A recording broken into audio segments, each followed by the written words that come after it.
Welcome to Freda Chando Analysis, ladies and gentlemen. President William Ruto yesterday jetted out of the country to attend a US-African summit that has been organized by the White House. This is an occasion that happens, I think, after every 4 years. The last time it was organized, was it by Donald Trump, I think. Now, William Ruto is attending this meeting in his official capacity as the President of Kenya.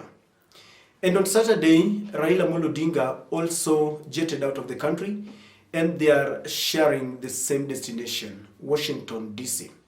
Raila Odinga is attending this meeting, having been invited by the White House as in his official capacity as a representative of Africa on matters infrastructure. And I remember his personal assistant, Dennis Onyango, had indicated that one of the things that he's looking at is the attainment of clear energy for Africa. After this meeting, there is something that many experts believe is going to happen. William Ruto and Raila Odinga are going to have a meeting, because while flying out of the country, it is taking place against a backdrop of several things. A renewed Raila Odinga, who had charged his supporters to show William Ruto that they have the numbers, to show William Ruto that they are still very ready to heed whatever Raila Molo tells them. In fact, Raila wanted to hold a parallel rally in Jacaranda. But after a plea to the United States, they talked to Raila Odinga. That is why he had to urgently fly to the USA to allow William Ruto to officiate on that very big occasion. One of the things that William Ruto is going to do is to reiterate his commitment to the USA and Europe of working with them. You see, over the past regime, both the former president Mwai Kibaki and the immediate predecessor Uhuru Muigai Kenyatta were really working close with the East. In fact, if you look at the projects that we have done in Kenya, the building of SGR, building of Thika Superhighway, all these projects were given to the Chinese. It is not only Kenya, but Africa as a whole. The United States had sometimes complained of the invasion of China, the Chinese government. So William Ruto is going to reiterate his commitment to give these projects to the USA. Recently, William Ruto visited South Korea and he was given some big loan there. And I think this is something that USA is really watching very closely.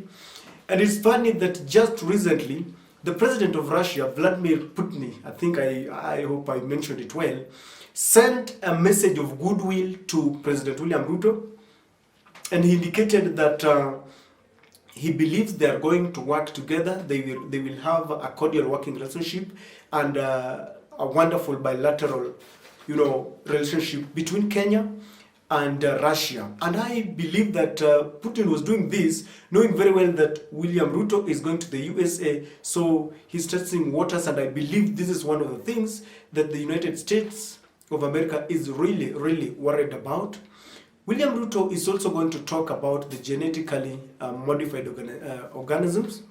Currently, the GMO discussion ended up in court, and our courts halted any importation or any consumption of the GMO material. To be sure that their interests are taken care of, the President of the Judiciary, Madam Martha Koome, had also been invited to the USA.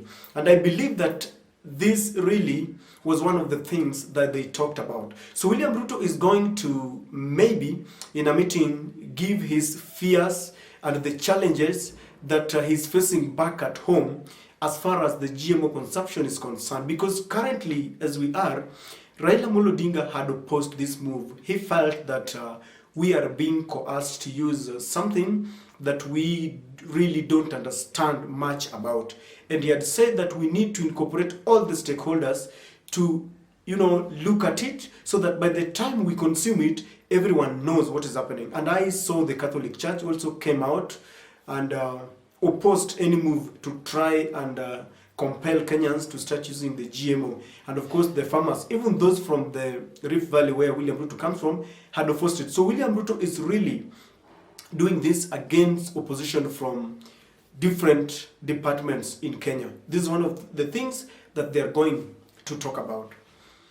Experts also say that Raila Odinga and William Ruto are going to have a meeting chaired by White House. Joe Bidden might just sit them down, because one of the things that is happening is that there is a renewed vigor, renewed enmity between Raila Odinga supporters and those of William Ruto. Every Sunday, I have seen our Deputy President Gachagua talking about Raila Odinga every Sunday in our churches. And this move really compelled Raila to start consolidating his support, and in a move that he said is informed by the promises that William Ruto gave to Kenyans. And so he's saying that we are nearing the 100 days that William Ruto talked about. And so I want to ask my supporters whether they really feel William Ruto is fulfilling even an iota of those promises. And because William Ruto is a project of the United States, they really want William Ruto to succeed, because if William Ruto succeeds, then all their bilateral agreements that they made together will succeed. So I think William Ruto is going to explain his commitment to creation of the new office, the office of the official opposition leader. Because while William Ruto wrote a letter to inform the two speakers to ensure that they move fast to fast track the discussion on this agenda, not only this, but including the third gender rule, the CDF, it is believed that the main thing here is the creation of the official opposition leader. And the closest allies of Raila Odinga, people like James Orengo, who is the governor of Siaya, Otiende Amolo, and several lawyers, including the senator of Homa Bay, Kajwang, had opposed this move.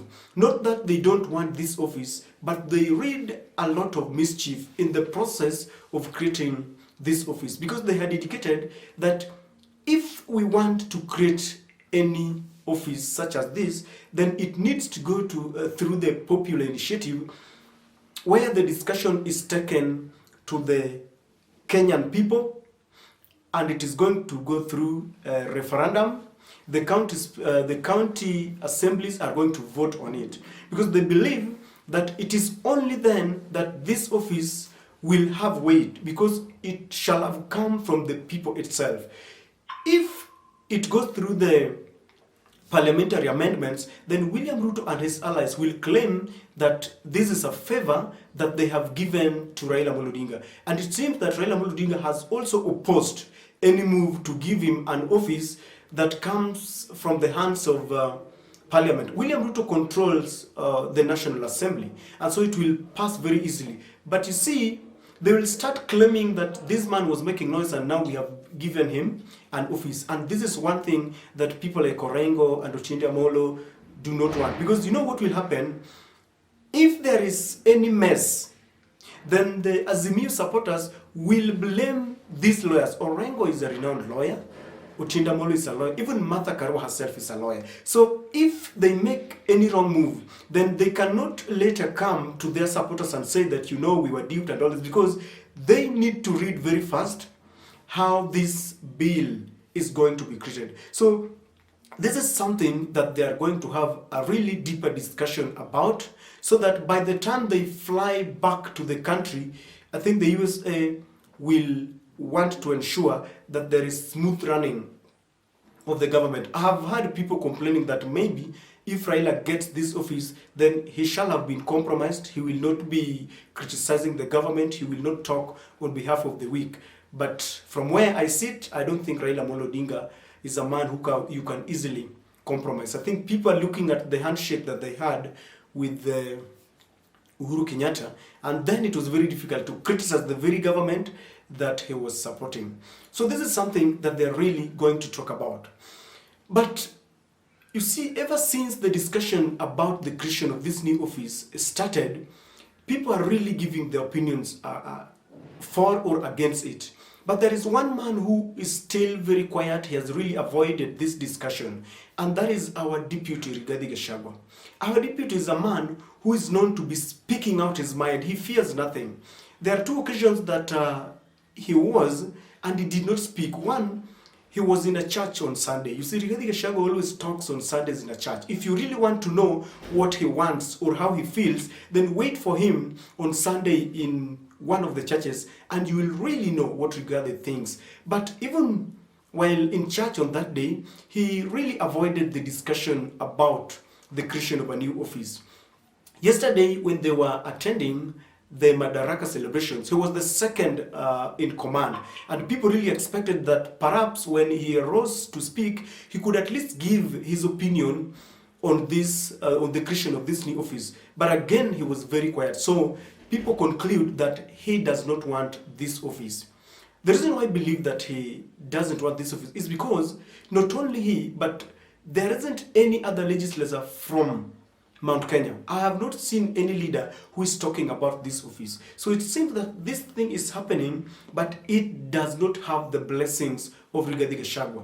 And rightly so, because Rigathi Gachagua and William Samoei Ruto had opposed the inclusion of BBI, because BBI had, among other things, introduced the position of the Prime Minister and his two deputies, and the position of official opposition leader. They really regretted and opposed this move, saying that it was only meant to create positions for the dynasties. They also claimed that this was going to really consume a lot of taxpayers' money. Taxpayers who they claimed were already overburdened. So I want to understand that Rigiji is very right in opposing this move. And if Rigathi Gachagua is opposing this move, then it only means that this idea is being compelled from the White House. Why do I believe that it is the big boys who are really compelling Kenya to introduce this office? In 2007, when Raila Odinga opposed the presidential results and claimed that his victory was robbed by the then ECK, Electoral Commission of Kenya, the USA came and moved in very fast and forced Mwai Kibaki, who was then the president, to have a handshake with Raila Odinga, and they had a grand coalition government, ile serikali ya nusu mkate, and Raila Odinga became the prime minister. And in 2017, after hotly contested election, US also came in very fast, and we had a handshake between Raila Odinga and Uhuru Muigai Kenyatta. And even though William Ruto had indicated to his supporters that he was not going to have any handshake between him and the opposition, it seems things are getting thicker. While we are not going to see them in the doors, by the doors of Harambee House, shaking hands together, there is a handshake, a secret handshake that is going on, and it is taking place in Washington, D.C. And they are going to be forced to work together. And this is one move that Rigathi Gachagua does not really welcome. Why do you think Rigathi Gachagua does not want this office? Very simple, just 2 or 3 reasons. Number one, currently, as we speak, we only have one center of power containing 2 offices. That is the presidency. The president and the deputy president, leave alone maybe that one of speaker, that one of the chief minister. There are only 2, the president and the deputy president. Now, when you create another office of the official opposition leader, there are 2 things that you must take into account. Raila Odinga was a presidential contender in they just concluded election. And so when you create an office for Raila Odinga, remember Raila controls over 7 or 8 million Kenyans who still subscribe to his political ideologies. So when you give Raila Odinga an office, it means we have 3 centers of power: the presidency, the deputy president, and that of the official opposition leader. Now, Rigathi Gachagua is the deputy president. But if you compare the number of voters that he controls and the number of votes that Raila Odinga controls, I can assure you Raila Odinga has more supporters than Rigathi Gachagua if you compare the two. So Rigathi knows very well that here comes Raila Amolo Odinga with an office just like Rigathi Gachagua has, with a secretariat just like Rigathi has, official vehicles funded by Exchequer just like Rigathi has also vehicles, security just like Rigathi. So it means that Raila Amolo Odinga might just steal the limelight, might just steal the show from him. And this is something that he does not like, because they are really enjoying the trappings of power. When Rigathi Gachagua is on an official duty, and the flag and the security, you understand how it feels. But now Raila Amolo Odinga will also be there. It is also complicating the matrix for Rigathi Gachagua, because Rigathi has started a duty or in an attempt to unite Mount Kenya leaders. And this was meant to ensure that he finishes or neutralizes Martha Wangari Karua. But with an office, it means that Martha Karua will be the deputy official opposition leader. So in some engagements, when Raila does not want to go for to some occasions, he will be sending Martha Karua to represent him. Martha will have an official vehicle, a secretariat, a fully fledged office, maybe within that very office where Raila will be in. And this means that now when you look at Mount Kenya, we will have Rigathi Gachagua and Martha Karua. And this is going to elevate Martha Karua, something that Rigathi Gachagua does not want. Because Martha Karua is now going to form an alternative political leader, so that if you are tired of Rigiji, then you don't look very far. You only look at Martha Karua and then you are there. And with this office, Raila Amolo Odinga could just welcome people like Peter Kenneth, Sabina Chege, those people who really abandoned Raila Odinga. Because the truth is, they ran because Raila did not have an office. Most of them wanted power where maybe William Ruto and Rigathi is. But with this office, and even with the new bill that is going to give Raila Amolo Odinga to nominate more women leaders into parliament, I can assure you they are strengthening Raila Odinga, Martha Karua, and Kalonzo Musyoka.